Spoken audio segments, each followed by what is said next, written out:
Eu tava sentindo sempre uma angústia muito grande. Tiveram dias que eu tava tão mal, que eu tomava uma cartela de remédio e ficava em casa, só olhando pro teto, esperando que alguma coisa acontecesse. Comecei a ter crise de ansiedade. Diagnostiquei psoríase, que é uma doença de fundo emocional. Não sei se isso foi o gatilho, sabe? Ter passado por tudo aquilo, ter ficado tão frágil emocionalmente. E também tive uma gastrite nervosa.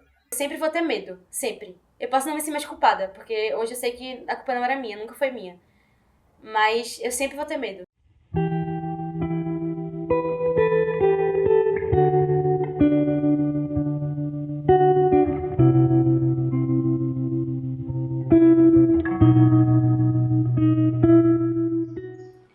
E aí foi aquele típico relacionamento que parecia ser muito bom, assim, no começo.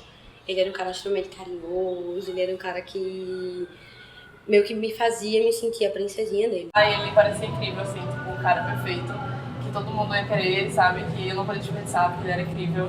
E ele era branco, rico e de uma família maravilhosa. Ele era o perfil típico do agressor. Muito bonzinho, maravilhoso, conquistador, minha família inteira amava, amado pela sogra. No início ele parecia ser uma pessoa romântica, carinhosa, que se preocupava e tudo mais. De início a gente não percebe que tá num relacionamento abusivo, porque ele não se mostra de cara pra você identificar, essa pessoa é abusiva, então não vou ficar com ela. É com o tempo que você vai conhecendo, só que aí você acaba gostando da pessoa e quando você percebe, já passou tempo demais e você já está inserida num relacionamento abusivo que você nem imaginava que poderia acontecer com você.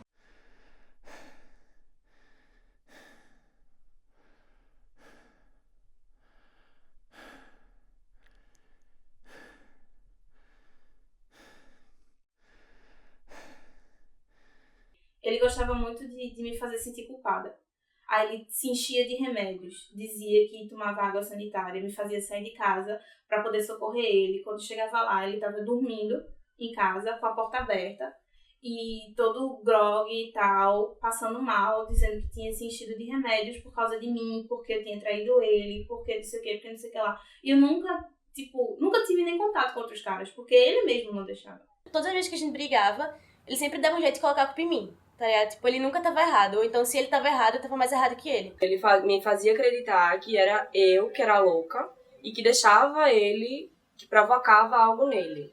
Aí tinha muito isso. E eu ficava em dúvida, meu Deus, o que é que eu posso fazer para salvar meu relacionamento?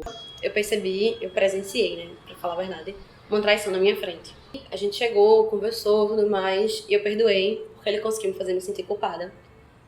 Com a desculpa mais absurda do mundo, que era: você trabalha demais e eu não consigo sentir nada por uma mulher que chega todos os dias em casa com cara de cansada. A grande porcentagem das brigas da gente era por ciúme, porque eu era muito ciumenta, porque ele me suspeitava muito. E aí ele justificava de que eu era louca, que eu tava vendo demais, mas tipo, na toa que eu levei mais de 50 gás. Eu tinha ido pro meu amigo, pra casa do meu amigo, eu falei, não, a gente vai pra casa do meu amigo, a gente vai ficar lá. E ele disse, não, você envia uma foto. Eu, tá, beleza, só que eu não enviei porque a gente ficou conversando. Quando eu cheguei em casa, ele insistiu em dizer que eu não tinha ido pra lá, que eu tinha traído ele. Eu disse, não, eu não traí. Ele, por que você não enviou? Porque eu me esqueci, a gente tava conversando e eu não enviei. Ele, mas você me traiu, eu tenho certeza. E a gente ficou a noite toda, assim. Isso me deixou muito mal. Foi aí que bateu o estalo, que tipo, ele não confia em mim. Eu posso dizer qualquer coisa e ele não vai acreditar. Eu tenho que fazer tudo do jeito que ele quer. Aconteceu várias vezes ele me chamar de puta, de ele surtar e apagar todas as fotos e me tirar da vida dele. E 2 dias depois me ligar chorando, pedindo desculpa, dizendo que ele tava errado e que era pra gente voltar. Depois ele começou a ter problemas com as roupas que eu vestia, dizia que eu me vestia feito puta, que eu usava muita roupa curta, que as ex-namoradas dele podiam ter todos os defeitos, mas só que elas sabiam como se portar na rua e eu não. Como era que uma pessoa dizia que me amava e depois tava me chamando de puta, mandando eu tomar no cu, dizendo que eu era uma rapariga? Tipo, não existe isso. Aí eu entendia que tipo, tinha alguma coisa errada e a coisa errada era com ele, não comigo. Pela tua atitude. Presta atenção! Presta atenção! Não, você só está chega, comigo! Presta atenção! Chega! Só um pouquinho. Você só está comigo porque eu quero que você ganhe. É isso? Emily, Não. presta atenção, Emily. Não é isso. Presta atenção. Não. Presta Não é atenção, isso. Emily. Não Presta é isso. atenção. Emily, É a tua Emily, conduta. presta atenção. É a tua Presta atitude. atenção, Emily. Você tem que ficar comigo independente de quem eu ache que tem que ganhar. Você tá me ouvindo? Você tá me ouvindo? Às vezes ele me jogava na parede e colocava a mão assim no meu rosto. Pra, tipo, me segurando ali pra eu não sair. Pra eu escutar tudo que ele tinha pra falar. Ele segurava meu rosto, botava o dedo na minha cara, gritava. E depois saía. Ele teve ataques de ciúmes vários, onde ele segurava a minha mão com força. Vinha pra cima de mim, segurava com força, a ponto de ficar roxo. Eu deixei de falar com os meus pais enquanto namorava. Deixei de falar com as minhas amigas. Eu me distanciei de tudo, assim. Tipo, eu emagreci absurdamente porque ele dizia que eu tava gorda. E eu enlouqueci em vários pontos. Se eu fosse escrever qualquer coisa no Facebook relacionada a sexo, feminismo, ou até papo de esquerda, porque ele era de direita e eu sou de esquerda, aí qualquer coisa do tipo, ele dizia, minha namorada não faz isso, exclua esse post. Eu falei, eu não vou excluir, não tem por que eu excluir, ele exclua esse post. Ou às vezes riu muito alto e ele falava, não, isso, a gente tá no meio da rua, o que é que vão falar de você? Eu nunca me importei com isso, mas eu acabava me retraindo. Ele era muito ciumento, de assim, e era bem desequilibrado, porque, por exemplo, ele não deixava eu mexer no celular dele, e ele mexia no meu celular, lia as mensagens do meu WhatsApp, ficava perguntando, via até as ligações. Aí fazia, que número é esse aqui que não tá salvo? O meu emprego, e nesse emprego eu era a única mulher da sala, o resto era só homens. Quando ele soube disso, ele no começo não demonstrou nenhum problema, sendo que depois que ele foi pra lá, que ele conheceu os caras, ele ficou com muitos ciúmes. E, tipo, eles nunca demonstraram nenhum interesse nem nada. Eu tinha que estar falando com ele o dia inteiro pelo WhatsApp, porque senão ele pensava que eu estava tendo alguma coisa com eles. Uma vez ele foi agressivo com uma das pessoas do meu trabalho e tal, sem razão nenhuma, só por causa de ciúmes. E muitas vezes justificando certas coisas do tipo, você não vai usar essa roupa, mas não é ciúme, é cuidado. Você não vai sair com tal pessoa, mas não é ciúme, isso é cuidado, eu só estou cuidando de você. E aí, durante muito tempo, de fato, que puxou um pouco pela minha ingenuidade, na época, e imaturidade, eu gostava de fato que era cuidado. Comecei a perceber que eu vivia uma relação em que eu não sabia quem eu era, que eu não tinha nenhum controle sobre as minhas ações, sobre as minhas emoções, sobre as minhas vontades, sobre nada. Segundo o artigo 7º da Lei de número 11.340 de 2006, são formas de violência doméstica e familiar contra a mulher, entre outras, a violência psicológica, entendida como qualquer conduta que lhe cause dano emocional e diminuição da autoestima, ou que lhe prejudique e perturbe o pleno desenvolvimento, ou que vise degradar ou controlar suas ações, comportamentos, crenças e decisões, mediante ameaça, constrangimento, humilhação, manipulação, isolamento, vigilância constante, perseguição contumaz, insultos, chantagem, ridicularização, exploração e limitação do direito de ir e vir, ou qualquer outro meio que lhe cause prejuízo à saúde psicológica e à autodeterminação. Eu passei um bom tempo sem conversar, tipo, ter uma relação até de amizade mesmo com nenhum homem. Porque eu não me sentia, tipo, suficiente pra ter alguma coisa com alguém, sabe? Tipo, eu não achava que alguém ia gostar de mim. E eu fiquei muito na minha, eu sou uma pessoa tímida, eu me fechei muito mais no meu casulo. E eu ficava o tempo inteiro pensando, lembrando do que ele me dizia. Tu é muito problemática. E aí quando tem crise de ansiedade, algum problema, tipo, com minha autoestima, alguma coisa assim, eu lembrava dele falando isso, que eu era muito problemática. E eu achava que eu era realmente muito problemática e que eu não ia ter solução, sabe? Tipo, que nenhuma outra pessoa ia gostar de mim da forma como ele gostou de mim. Porque essa também é uma frase que ele falava muito, tipo, eu sou a melhor pessoa que você pode ter. E é o tipo cara que ele era aquele cara, tipo, cantorzinho de uma banda, ele era muito bonito, ele vendia essa coisa de que ele era muito bonito e que eu precisava estar com ele, porque eu não queria arrumar uma pessoa mais interessante e melhor que ele. E aí ele fazia isso me colocando sempre pra baixo, tá ligado? Do tipo, veja só, você nem é tão bonita, mas você é uma pessoa legal e eu estou aqui com você, então, tipo, me valorize. Uma coisa que mexia muito comigo era o fato de eu saber que ele sempre usava coisas que ele sabia que me faziam mal. Ele sempre dava um jeito de usar isso contra mim. Tipo, na época da escola, eu achava que... Eu me sentia meio a ovelha negra do grupinho, assim. Tipo, eu era amiga das minhas amigas na escola, mas fora do colégio, nem tanto, assim. Elas se viam e eu não era chamada e tal, e eu me sentia meio de fora, assim, do grupinho. E aí, quando a gente brigava, ele chegava pra mim e falava, agora eu entendi porque as meninas não gostam de tu, agora eu entendi porque tu não tem amigos, agora eu entendi porque ninguém consegue ficar perto de tu por muito tempo. E ele usava muito minha negritude, como se eu fosse inferior a ele, por isso. Eu ficava comparando nossa cor de pele e dizendo como eu era sortuda por estar com um cara tão branco como ele. Ele ficava falando pra todo mundo sobre como eu tinha peitos pequenos, e aí ele falou que eu ia ter um corpo de uma mulher negra um dia. E eu lembro que na minha ingenuidade, esse momento foi um momento de esperança pra mim, que eu fiquei, caramba, quando é que será que eu vou ter aquele peitão e aquele bundão, como se isso fosse um corpo de uma mulher negra. E hoje eu fico me questionando, o que é ter corpo de mulher negra? Só porque eu tenho esse corpo, isso me faz ser menos negra? Isso me faz ser menos desejada? Uma vez ele perguntou pra mim se eu teria coragem de me matar se a gente terminasse. E aí, quando eu falei pra ele que não, ele disse que eu não amava ele o suficiente. Todas as vezes que eu tentei acabar, todas, sem exceção, ele me deu justificativas de choro, de eu preciso de você, eu não sou nada sem você, não faça isso comigo, olha o que você tá fazendo com a gente, você é culpada porque você é fraca e tá me deixando, você é culpada porque você tenta tanto ajudar os outros, mas não tá ajudando a pessoa que mais ama você. Sempre tinha uma carga muito, de eu preciso de você. Depois que a gente acabou, a primeira coisa que ele fez foi fugir de casa. A família dele toda começou a me ligar. A prima dele, a irmã dele, o pai dele, todo mundo perguntando se eu sabia onde ele estava e dizendo que ele tinha fugido de casa. E eu sei que, não foi a intenção das pessoas, mas muita gente me ligou falando, olha, ele fugiu de casa por causa de você. A gente meio que, brigado e transava de boa. E virava cada um pro lado e não tinha nenhum carinho.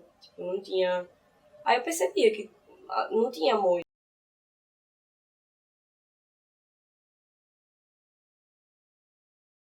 Eu percebi que, além de eu não ter vivido nada de crescimento pessoal, eu também não tinha vivido nada de crescimento sexual. E aí eu comecei a perceber que também era abusivo na parte sexual. Porque eu nunca tive um desejo meu correspondido. E eu nunca tinha gozado. Eu fiz uma cirurgia que foi para retirada de feridas no útero. E eu precisava ficar sem sexo por um mês. Ele nunca tentou ir além. Mas é aquela coisa, eu dizia, não posso. Mas ele ficava provocando, ele, tá bom, tá certo. E aí ele parava. Mas é chato porque ele sabe que você fez uma cirurgia, você sabe que você fez uma cirurgia e fica aquela coisa chata de você ter que dizer toda vez não, sabe? Eu não posso, eu fiz uma cirurgia, eu não posso, isso é ruim pra mim. E mesmo assim ele insistia. E aí quando eu falava não dá, ele tá certo, e você via que ele ficava com raiva. A gente tava tendo uma conversa sobre sexo. E aí a gente conversando o que é que um gostava, o que é que o outro gostava, e aí ele dizia, que gostava quando eu dizia que doía, algumas vezes. E aí eu falei pra ele, sério isso? Aí ele, porque isso dá tesão, porque não sei o quê, porque... Aí eu fiz, velho, te dá prazer quando eu digo que eu tô sentindo dor? E ele, sim, porque eu... Tá, né? Ok. E aí a gente conversando e tal, eu disse pra ele que eu sabia que ele gostava quando fazia barulho, enfim, quando gemia alto, etc. Essas coisas. Aí ele, isso não é natural? Isso é porque eu gosto? E eu fiz, não, sim, é natural, sendo que eu sei que você gosta também, enfim. E aí ele guardou isso com ele. E aí teve uma vez no nosso relacionamento, né? A gente tava lá. E aí comecei a falar alto e tal, não sei o quê. E ele começou a ficar com raiva. E nisso eu comecei a sentir dor. E aí eu falei pra ele que eu tava sentindo dor.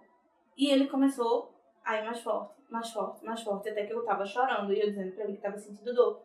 E aí ele me disse, não é você que disse pra mim que fingia quando gemia? E fingia porque eu gostava? Tá aí. Aí eu fiz, velho, mas tá doendo, para. Ele, não vou parar. Quem disse que isso é verdade? Como é que eu sei que isso é verdade? E eu, você não tá vendo que eu tô chorando? Eu tô dizendo pra você que é pra você parar. É pra você parar. E ele continuava. E aí teve uma hora que ele parou. E eu já tava, soluçando. E vermelha, e chorando, e com vergonha. E só queria ele longe. Empurrei ele. E ele me falou, se você me tirar daqui, eu vou voltar. E vou voltar com mais força. E aí eu, para com isso. Pra que isso? Aí ele não disse pra você mentir pra mim. Eu fiz, eu não tô mentindo pra você. Se eu tivesse mentindo pra você, eu não estaria sentindo prazer. Eu não tô sentindo o mínimo de prazer, eu tô sentindo dor, eu tô sangrando. E aí ele olhou pra baixo e viu que eu tava sangrando. E aí ele começou a ficar, constrangido, não sei o quê. Mas depois ele voltou a impor a masculinidade dele. E ele fez, velho, você é patética. Você tá aí mentindo pra mim, dizendo que tá sentindo dor, eu não acredito em você. Mas eu vou parar com isso porque eu perdi o tesão.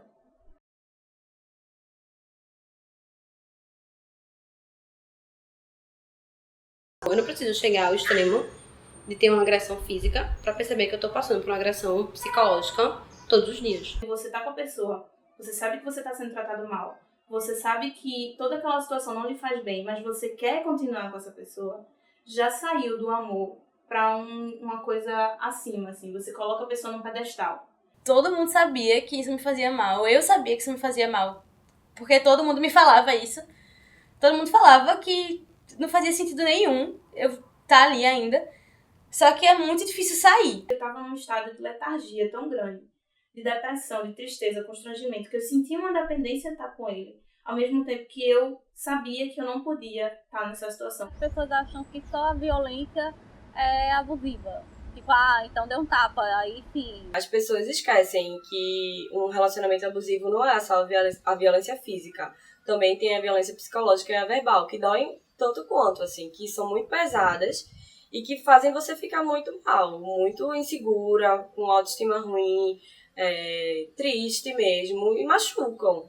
E não é porque a pessoa não tá lhe agredindo, não tá lhe deixando com uma roncha ou com o olho roxo, e que ela não tá lhe fazendo mal, entendeu?